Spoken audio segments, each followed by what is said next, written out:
This is Abe Tinkersacket here to give my presentation for biology of fishes on the snailfish. So here we go. The snailfish is a close relative of the sculpin, a fish that can be found in Wisconsin, as they're both in the order Scorpaeniformes.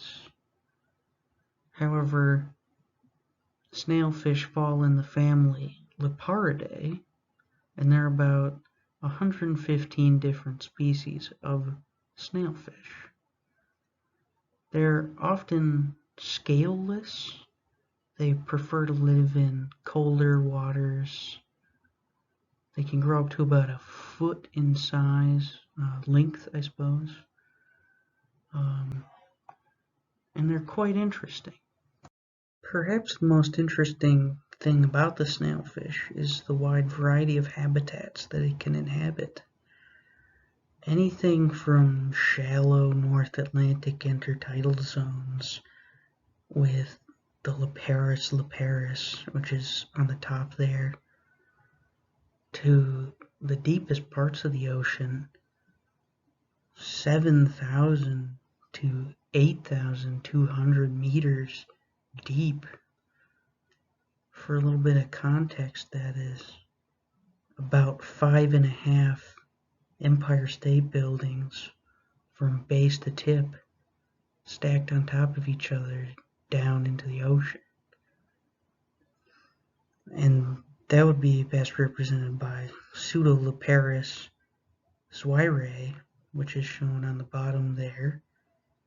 And it is known as the deepest fish, or it is the deepest fish ever found in the ocean, at least to today. And that asks the question, well, how can they accomplish this? Well, there are many different ways to accomplish living at such a depth. The most unique being best shown by the picture on the right, and that is that the snailfish doesn't have a closed skull. It's open to balance the hydrostatic pressures and to not have the skull completely collapse in on the brain, which would most certainly end in death. Going with the theme of bones, the snailfish has a primarily cartilaginous skeleton, and in at least one research paper that I saw, I can't remember who wrote it, but the gene that encodes the ossification of bone is incomplete in the snailfish, and as such results in this more cartilaginous skeleton.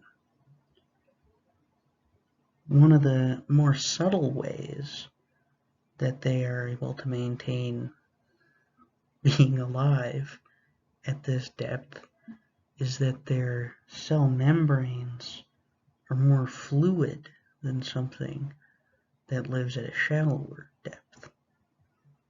When you get to live at such pressures, your cell membranes are compressed and are a lot more rigid than at something in a shallower depth.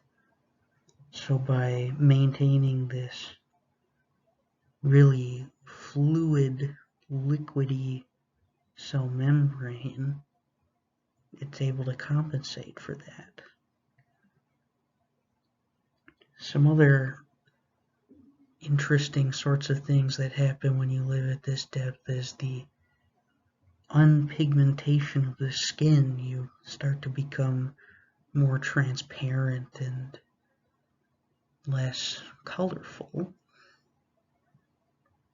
And finally, these deep living snailfish have really large stomachs, I suppose, to help maintain some buoyancy at these deep, dark depths.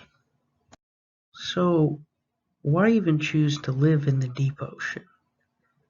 Having to adapt so greatly to live in such a challenging world, with there being no light and no photosynthesis and scarcer food and scarcer mating opportunities.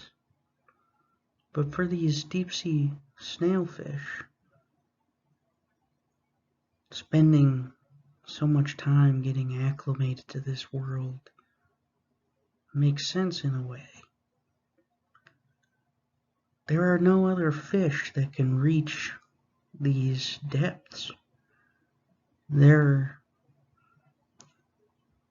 really have their own ecological niche built out for them. With them being the only fish down there, really they're the top predator. There's not much to eat them, and there's enough for them to eat. They are the most common vertebrate at these depths, since, well, they're the only ones that can live there.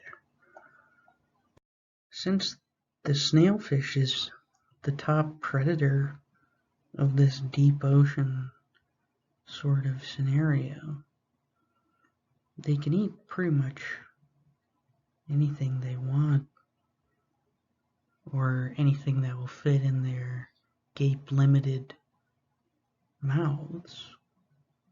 Primarily they eat amphipods and copepods and these polychaete worms once they get older into adults. But really, if they find it, they're going to eat it, since there's not a whole lot down there to eat. When you find something to eat, you're going to want to eat it if it is possible. Why would you even care about this sort of ugly, not very charismatic fish?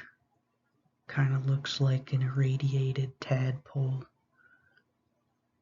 Why would anyone really care about this sort of fish?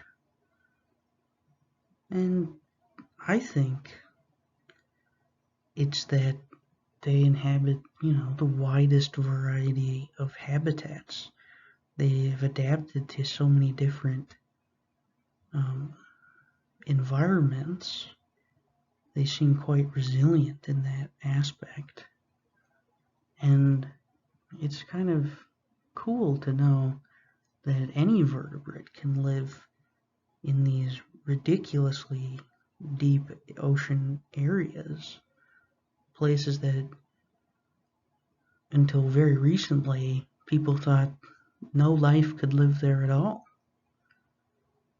So I think in general, despite how sort of blasé they are, that they are quite fascinating if given proper time.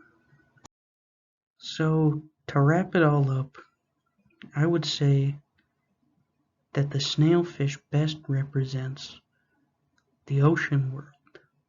Any marine habitat you can think of, there's a good possibility that you'll be able to find a snailfish living there. From the deepest parts of the ocean to right up on the coast. And they hold the title for being the fish that can dive the deepest into the water. So when you go out fishing and you reel up a snailfish, you may not be excited because it's unappealing aesthetically, but you can know that this is one of the most resilient and adaptable fish in the sea.